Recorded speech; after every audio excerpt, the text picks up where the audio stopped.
کا ہونا، اور سب سے اہم یہ ہے کہ آج جو عشرہ چل رہا ہے، مغفرت کا عشرہ چل رہا ہے، اور یتیموں کے حوالے سے بہت سے ایسے معاملات ہوتے ہیں جو سمجھتے ہیں کہ مفتی صاحب ہی اس کا جواب دے سکتے ہیں. سب سے پہلے باقاعدہ طور پر آغاز کرتے ہیں، اور ہمارے ساتھ موجود ہیں متی الرحمان صاحب.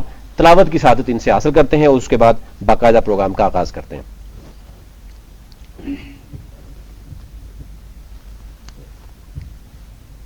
أعوذ بالله من الشيطان الرجيم. بسم الله الرحمن الرحيم. سبحان الله.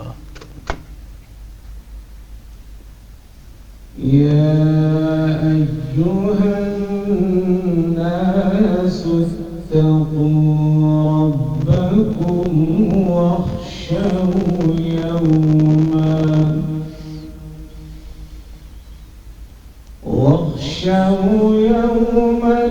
لا يجزي والد عن ولده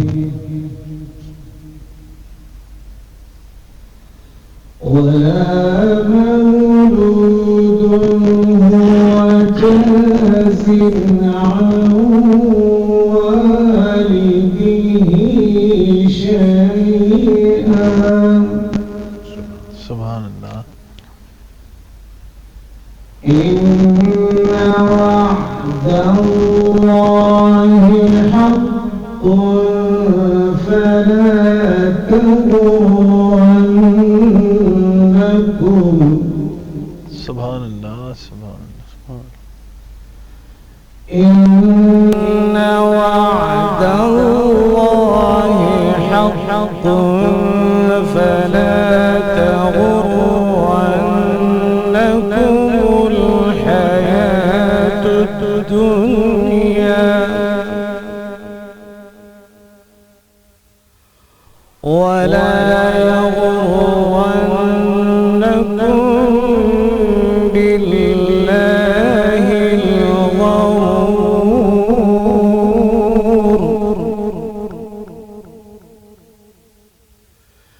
إن الله عنده علم الساعة وينزل الغيث ويعلم ما في الأرحام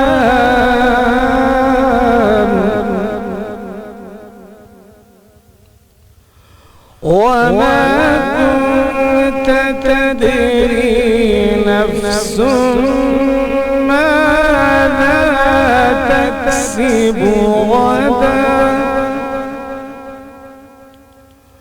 وما تدري نفس بأي أرض تموت.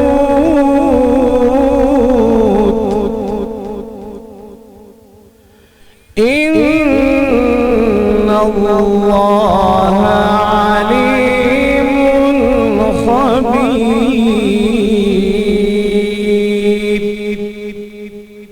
وما تدري نفس بأي أرض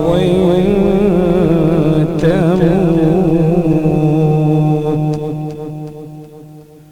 إن الله عليم خبير. صدق الله العظيم.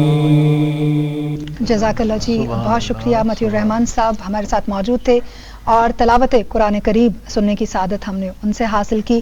یقیناً یہ درود و سلام کی محفل ہے جہاں پر حمد و ثنا، اللہ تعالیٰ کا نام لینا اور پھر ظاہر ہے کہ درود بھیجنا حضرت محمد صلی اللہ علیہ وآلہ وسلم پر ایک معمول بن گیا ہے، اور اسی کی رحمتوں اور برکتوں سے ہم آگے بڑھ رہے ہیں.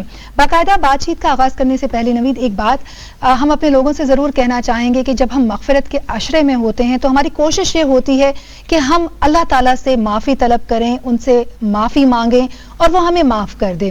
لیکن اس میں سب سے اہم بات، جیسے کہ اب سے کچھ دیر پہلے آپ نے کہا کہ حقوق العباد، ہمارا دین جو مسجد کے اندر 10% اور 90% باہر ہمیں پریکٹیکلی کام کرنے کو کہتا ہے، تو اس میں دوسروں کو معاف کرنے کا عمل وہ عمل ہے کہ جس میں اللہ تعالیٰ کے آپ پسندیدہ ہو جاتے ہیں اور پھر آپ کی بخشش ہو سکتی ہے. اس کے ساتھ ساتھ آسانیاں بانٹیں، بھلائی بانٹیں. ہمارے ساتھ آج بہت سے لوگ، بہت سے مہمان موجود ہیں جو واقعی معاشرے میں آسانیاں، خیر اور بھلائی بانٹ رہے ہیں، اور یہ بھلائی بانٹنے سے ہمیشہ بڑھتی ہے. بالکل جی، باقاعدہ طور پر ہم آغاز کرتے ہیں. مفتی صاحب نے ہمیں جوائن کیا، ان سے بھی ہم جاننے کی کوشش کریں گے. ڈاکٹر صاحب، ڈاکٹر خلیل صاحب میرے ساتھ موجود ہیں. کیونکہ ڈاکٹر صاحب آپ کا کیونکہ بڑا تجربہ ہے اسپیشلی رمضان المبارک میں، اور ہم یہ دیکھتے ہیں کہ آپ کی جو وہ ہوتی ہے مصروفیت، وہ بہت بڑھ جاتی ہے. ایک تو ہم یہ دیکھتے ہیں کہ رمضان المبارک میں ہر ایک شخص کی خواہش ہوتی ہے کہ وہ بڑھ چڑھ کر حصہ لے، وہ زکوٰۃ، خیرات. اس کے ساتھ ساتھ ہم دیکھتے ہیں ہمارا بینکنگ سسٹم بھی، لیکن اس کے باوجود کچھ یعنی خامیاں ہمارے سسٹم میں موجود ہیں کہ وہ اسٹیٹ اس طریقے سے شاید رول پلے نہیں کر پا رہی، جس کی وجہ سے ہم دیکھتے ہیں کہ سوشل سیکٹر میں آپ جیسے لوگوں کی بڑی یعنی ضرورت مزید بڑھ جاتی ہے. ایک تو بتائیے گا آپ کہ اس وقت کس طرح کی مصروفیت چل رہی ہیں، روزے کیسے چل رہے ہیں، اور لاسٹ روز رمضان اور اس رمضان میں کیا فرق آپ نے دیکھا ہے؟ بسم اللہ الرحمن الرحیم. سب سے پہلے تو آپ لوگوں کا شکریہ پروگرام میں انوائٹ کرنے کا. اور دوسری بات ہے کہ جہاں تک کویسچن ہے اس وقت کے رمضان میں اور سابقہ رمضان میں تو کیا فرق ہے، دیکھیں نان گورنمنٹل آرگنائزیشن جتنی بھی ہے، این جی اوز جتنی بھی ہے، کام کر رہے ہیں اور ان کی تعداد دن بدن بڑھ بھی رہی ہے، لیکن حکومت پاکستان ساتھ ساتھ میں بین بھی کر رہی ہے. جیسے کہ آپ دیکھ رہے ہیں کہ ہزاروں این جی اوز جو ہے وہ بین بھی کیے جا رہے ہیں. لیکن جو اچھے این جی اوز ہیں، جو اچھے کام کر رہے ہیں، چاہے وہ چھوٹے لیول پہ ہے یا وہ بڑے لیول پہ ہے، وہ ٹاپ میں ہے یا لو لیول پہ ہے، لیکن ان کی کارکردگی اگر آپ کمپیئر کرتے ہیں حکومت وقت سے کسی بھی حکومت میں، شاید دنیا میں بھی لیکن ہمارے پاکستان میں، تو وہ بہتر ہوتی ہے. ان کی آرگنائز ایکٹیویٹی ایک ہوتی ہے کمپیریٹیولی ٹو دا گورنمنٹ کے، ان کے مقابلے میں یہ آرگنائز ایکٹیویٹی ہوتی ہے. جہاں تک بات ہے پچھلے رمضان کی اور اس رمضان کی، دیکھیں ایک ہمارے ہاں نان گورنمنٹل آرگنائزیشن سے لوگ ایک توقع رکھتے ہیں، ہر سال ایک بہت بڑے تعداد میں لوگ یہ توقع رکھتے ہیں کہ ان کو کیسے مدد کی جائے گی اور کیسے ان تک پہنچا جائے گا. نمبر 1 ہے. نمبر 2 یہ ہے کہ حکومت وقت سے بھی لوگ دنیا بھر میں اور ہمارے ہاں بھی حکومت وقت سے بھی لوگ توقع رکھتے ہیں کہ وہ ان کے لیے کچھ کریں گے. اب اگر آپ کمپیئر کرتے ہیں اس والے رمضان کو سابقہ رمضان سے، تو میں تو کہتا ہوں کہ ہمارے ہاں غربت میں اضافہ ہوا ہے، اور یہ یونیورسل بھی ہے، ساری دنیا میں بھی اضافہ ہوا ہے، لیکن ہمارے ہاں کچھ زیادہ ہوا ہے. اس کی وجہ کیا ہے؟ اس کی وجہ یہ ہے کہ ایک تو چونکہ چیلنج آف انفلیشن تو ہے ہی ہے، پھر سیکنڈلی وہ دنیا کو ہے، لیکن سیکنڈلی یہ ہے کہ ہمارے ہاں جاب جنریشن اس طرح زیادہ نہیں ہوئی، چھوٹی جاب جنریٹ نہیں کیے جا رہے، کنسٹرکشن کے کام یا پھر اور چھوٹے بڑے کام جو ہے رکے ہوئے ہیں، زیادہ کام ہو نہیں رہے، تو اس کی وجہ سے پریشانی اور زیادہ بڑھ جاتی ہے. ادھر سے ہمارے ہاں جو سسٹم چل رہا ہے وہ سسٹم یہ چل رہا ہے کہ جی زیادہ تر نان گورنمنٹل آرگنائزیشن راشن کی تقسیم پہ، خوراک پہ کرنا فوکس کرتے ہیں اس مہینے میں، چونکہ ثواب کا کام ہے، اس میں کوئی شک نہیں ہے، لیکن انٹرپرینیورشپ پہ نہیں جایا جا رہا، جو پرماننٹ سولوشن ہے ان کی طرف نہیں جایا جا رہا. تو اس میں بہت سارے ایلیمنٹس اور بہت سارے فیکٹر شامل ہیں جو کہ ہمیں اس کو فوکس کرنا پڑے گا. تو ڈاکٹر خلیل، اس وقت آپ کی کیا ایکٹیویٹیز ہیں سوسائٹی کو، وہ لوگ جو کہ بہت مدد کے مستحق ہیں، کس طرح سے ہیلپ پرووائڈ کی جائے؟ ہاں، یہ ایک بہت زبردست کوسچن ہے. دیکھیں اب ایک اگر میں کیٹاگرائز کروں نان گورنمنٹل آرگنائزیشن کو، تو اس وقت میں ویسے تو میں بہت سارے کام کر رہا ہوں جو کہ میں ممبر ہوتا ہوں بہت ساری جگہوں پہ، لیکن 2 ایسے کام ہیں، جیسے میں پرائم منسٹر کے بورڈ کا ممبر ہوں اور پلس میں کنٹری ڈائریکٹر ہوں. تو دونوں جگہوں پہ میری ذمہ داریاں ایسی ہے کہ میں as a board member of the prime minister میں پناہ گاہ کو دیکھتا ہوں، بورڈ اس کا ہے، اور سیکنڈلی جو میری اپنی ذمہ داری ہے وہ بھی ایک بہت بڑی ذمہ داری ہے. پھر ہماری این جی او جو ہے یہ پاکستان کے ٹاپ این جی او میں شامل ہے، ماشاءاللہ بڑی این جی او ہے، تو ہم سے توقعات پھر بہت زیادہ ہوتے ہیں. جیسے ہم چھوٹے این جی اوز کو سپورٹ کرنا بھی ہم نے ابھی سٹارٹ کر دیا. ہر سال ہمارے 15 سے 20 نئے ایم او یوز سائن ہو رہے ہیں، اور جیسے آپ کو پتہ ہے ایک انٹرنیشنل لیول کی این جی او ہے، انٹرنیشنل آنر اس کو ڈیل کر رہا ہے، تو لازم بات ہے اس پہ لوگوں کی توقعات بڑھ جاتے ہیں. بالکل صحیح. اب جو